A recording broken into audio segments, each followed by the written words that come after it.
My mother-in-law, Catherine, said some harsh things when we found out my husband would be moving abroad. She took away our house, leaving me and my daughter with nowhere to go. Feeling lost, I went to the park with my 2-year-old. Out of nowhere, police surrounded us and asked us to go to the station in the pouring rain. Shivering from the cold, I followed them. At the police station, I was surprised to find Emma, a 35-year-old woman, waiting for me. She shared her story of meeting her husband, Bob, at work, getting married, and having a daughter named Lily.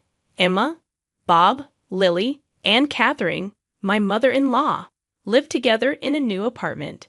They initially rented, but after Catherine's husband passed away and she had knee problems, they bought an apartment for better accessibility. They considered a house but opted for an apartment with an elevator. They made a down payment and took out a 35-year loan. Bob's company doesn't usually transfer employees often, but since we bought our house, they assured us he wouldn't be moved anytime soon. However, he ends up traveling for work almost every week to different states. With a 2-year-old daughter, I get stressed when he's away. Initially, Catherine, my mother-in-law, was helpful, but now she doesn't assist with childcare and even adds to my workload. She leaves dishes around without cleaning them, and even when I ask her to rinse them, she just apologizes without taking action. Interestingly, she rinses the dishes when Bob is around, and I only noticed recently. I used to think it was okay since she occasionally helped, but now I believe she's intentionally making things difficult for me. She also plays games, like asking if I need anything from the store and later saying she actually did. This happens frequently. Despite her knee problems, I wanted to help her, but my willingness to assist is fading. I considered talking to Bob, but I didn't want to stress him more. Catherine's behavior started when we began living together and has continued for years. A friend suggested it might be a form of bullying and advised talking to Bob. However, I feared that involving him could lead to Catherine being placed in a facility since she has no other relatives. I considered enduring it until an event changed my perspective. That day, I had intended to drop off Lily at my parents' place. They adore having Lily over for sleepovers. During our chat, they suggested I stay over sometimes too. Although I'd love to, my concern for leaving Catherine alone held me back. After a brief visit, I decided to head back to the apartment where Catherine was waiting. Upon reaching there, I realized I had left the keys at home. Despite my initial worry, I remembered Catherine was at home, so I rang the intercom. However, there was no response to the room number I dialed. Wondering if she had gone out, I decided to wait outside. 2 hours passed with no sign of Catherine. It was 7 p.m., and darkness had set in. Just then, another resident arrived, and I entered with them. Knowing Catherine rarely went out at night, I was confident she was at home. With that belief, I pressed the intercom button outside our apartment. Though I heard the ding-dong sound, there was still no response. Waiting by the door, I eventually heard a faint sound from inside, confirming Catherine's presence. Despite trying the intercom several times, she refused to come out. Feeling defeated, I spent the night at a nearby motel, planning to return when Bob came back from his business trip. What happened? Out shopping, actually. I explained to Bob that Catherine had locked me out. He was rightfully upset on my behalf, but Catherine casually attributed it to her hearing loss, saying, "Maybe I didn't hear because of my hearing. I'm getting old, you know," with a hidden smirk. Glad to be back inside, I grabbed my keys and went to pick up Lily from my parents' house. When I discussed the situation with them, they'd offered support, saying, "Sounds like she's giving you a hard time. If it becomes too much, you're always welcome back here. Remember, you're our precious daughter." Their comforting words brought tears, but I quickly wiped them away in front of Lily and headed home. Things were quiet with Catherine for a while, but suddenly, Bob's permanent international transfer was confirmed. Despite just buying a place, he asked, "What do you think about staying in the U.S.? Can you handle living with my mom?" Unable to answer immediately, considering potential stress for Lily, I eventually decided it would be best for us to stay in the U.S. Shortly after this decision, Bob had to leave for Europe. Though he was concerned, work kept him occupied, so the life of me, Lily, and Catherine was about to begin. Living with Catherine took a turn for the worse once Bob left for Europe. Her attitude changed drastically. On a stormy day, Catherine surprised me with a bombshell. "Now that Bob's gone, wouldn't it be better if you and Lily move out?" Shocked, I asked for clarification, but she insisted. "I'll take over. I can't relax with strangers in the house. Please leave right now." I couldn't believe her audacity. While it's true we aren't blood relatives, I've always tried to make our living together comfortable, treating her like family. Yet to Catherine, it seemed we were merely an afterthought. Considering going back to my parents' place, Catherine urged me to leave immediately. Before I knew it, Lily and I were thrown out, dressed as we were. Despite my pleas, Catherine refused to open the door. Lost and confused, I carried Lily through the pouring rain to a nearby park, hoping its roof would offer some shelter. Ideally, I would have checked into a motel or returned to my parents' place, but I left my wallet and phone inside the house. Feeling helpless, I sat in the park, trying to figure out our next move. Time passed in the torrential downpour, and overwhelmed by fatigue and cold, I began to doze off. It was dark, and despite the summer, the cold was biting. As bad as things were, the only option seemed to be a 3-hour walk to my parents' home. While pondering our situation, I noticed 2 distant lights approaching through the rain. Despite the obscured visibility, I could tell they were police officers. Hoping for help, one of them called out, "Are you Enma? And is this little one Lily?" Surprised they knew our names, I weakly confirmed, "Yes, that's us." The officer then requested, "Please come to the station with us." Perplexed, I questioned, "Why the police station?" Unsure if something was wrong, I complied as they urged Lily and me into the patrol car. We were freezing, but the officers had brought large towels and assured us, "You might need these. We've got spare clothes at the station for you." Curious about how they knew about us and the reason for heading to the police station, I asked, "How did you know where to find us?"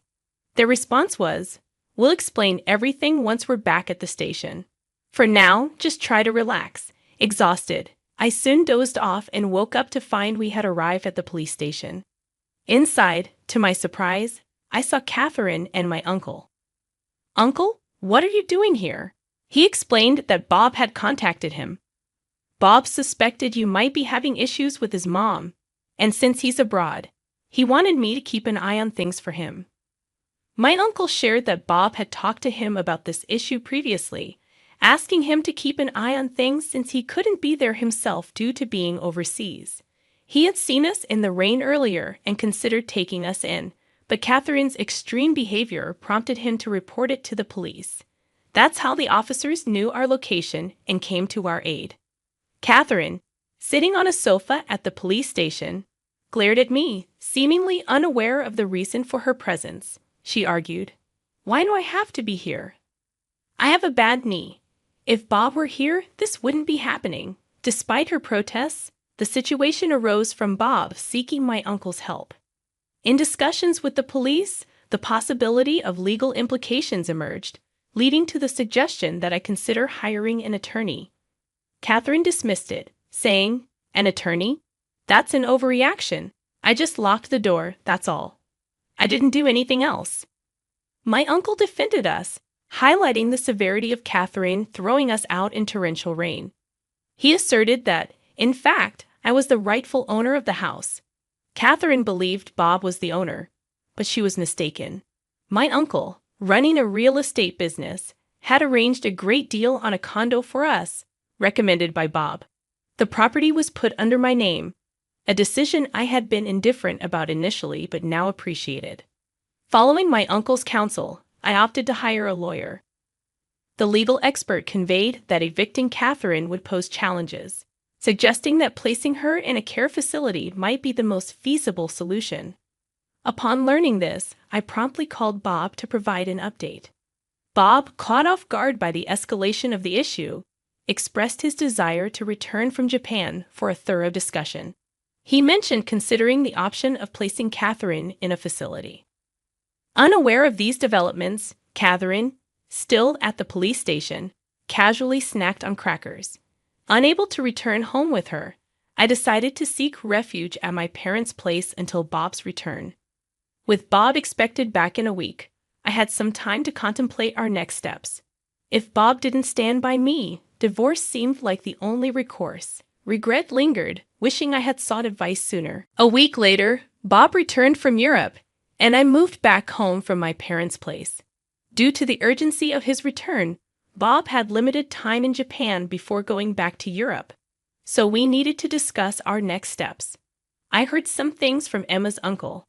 Is all of that true? Catherine stubbornly denied any wrongdoing, claiming it was all lies and that I was plotting to evict her. Surprisingly, Bob, who should have supported me, seemed inclined to consider Catherine's perspective. Do you have any evidence to prove Emma's plotting something? He asked Catherine. Evidence? Of course not, she replied. Bob then turned to me, asking if I had any evidence. Being busy with work, I hadn't been able to keep a close eye on things, but I handed Bob a voice recorder I had with me. What's this? When Bob played it, he heard recordings of Catherine not only evicting me, but also frequently berating me, calling me a worthless wife. In response, Catherine quickly defended herself, claiming it was taken out of context. Despite Catherine's attempt to downplay her actions, a barrage of recorded verbal abuses played from the voice recorder, revealing numerous instances, some of which weren't even captured. Bob's hand, holding the voice recorder, trembled with tension and anger. Catherine, looking guilt-ridden, claimed, "Everyone has their moments, right? I was just frustrated at that time, but it was just this once." However, the evidence spoke volumes. When Bob questioned her, she remained silent, and as he asserted the need to protect me and Lily, Catherine, probably witnessing this side of Bob for the first time, appeared frightened and speechless. Discussions continued until Bob's return to Europe. I made it clear that I couldn't continue living with Catherine, especially with Lily in the picture, and Bob seemed to share my sentiment, leaning towards placing Catherine in a care facility. However, Catherine strongly opposed the idea, complicating the discussions. Despite her resistance, I decided to sell the house. You can't stay here anymore. If you don't want the facility, you'll need to find another place. Catherine resisted, refusing to allow the sale of the house, but it was a tough decision to accommodate. Lily and I had resolved to move to Europe, a choice influenced by Bob's regret for not being more present for his family. Though hesitant about living abroad, knowing Bob would be with us provided reassurance. Additionally, Lily, being only 2 years old, would benefit from practicing her communication skills in Europe. Therefore, selling the condo, which still had a mortgage, became the only viable option. Leaving it as it was meant Catherine would have to cover the mortgage, an unrealistic expectation given her fixed income. Considering her future needs, someone should be available to assist her. Despite our efforts, Catherine staunchly refused to move into a facility. Consequently, we had to take the step of placing her there against her will. "I'm sorry, but I've got to head back to Europe. Could you handle any required procedures here?" Bob inquired before his departure. With assistance from those around me, I successfully completed the necessary steps for Catherine's admission into the facility. The facility staff kept me informed about her condition, and unfortunately, she wasn't faring well. It would have been different if she were just feeling down, but it appeared she was causing trouble for others in the facility. Before leaving for Europe, I visited her to check on her well-being. However, she lashed out, exclaiming, "What's the big idea? Why have you locked me up in this place?" Her frustrations extended to the staff, complaining about the food, discomfort of the beds, and snide remarks from other residents. When I apologized to the staff, they were understanding. "It's all good," one of them reassured me. "We encounter this behavior often. Leave it to us. We'll keep you updated, and if anything arises, we'll give you a call, so don't worry." Despite enduring harassment from Catherine during our time living together, I couldn't shake off my worries as I headed to Europe. Upon reaching Paris, Bob greeted me at the airport, and we made our way to the apartment we had rented. While it's true that rents in Paris are often higher than in Texas, Bob's housing allowance from the company proved fortunate, allowing us to find a spacious and affordable place. Our neighbors in the building have been incredibly friendly and kind, even though my French isn't fluent. Just yesterday, a neighbor shared wine and cheese, and I reciprocated with some mac and cheese. Meanwhile, I'm gradually learning French alongside my daughter Lily, recognizing the limitations of self-study. I've also enrolled in a language school, where I've made friends with fellow Americans new to France. Life in Paris is truly enjoyable. Back in the States, my constant concern for Catherine often hindered my enjoyment during outings with friends. However, here in Paris, I can savor leisurely lunches without such worries. The only current concern is Lily, who is still too young for kindergarten. Typically, children here start kindergarten at 5, so I hope Lily picks up enough French by then. Thankfully, she seems to be catching on quickly. Once Lily starts preschool, I'm contemplating getting a job. Although Bob is okay with me staying at home, the experience of living in Paris has sparked a desire to explore more opportunities.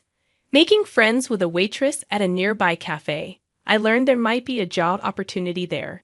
The cafe is not only popular among the American community, but many customers are also learning English. While challenges may arise, our communication has improved since coming to France. I feel more confident expressing my feelings, and no matter what lies ahead, I believe we'll face it as a family. Right now, I'm experiencing a level of happiness I've never felt before.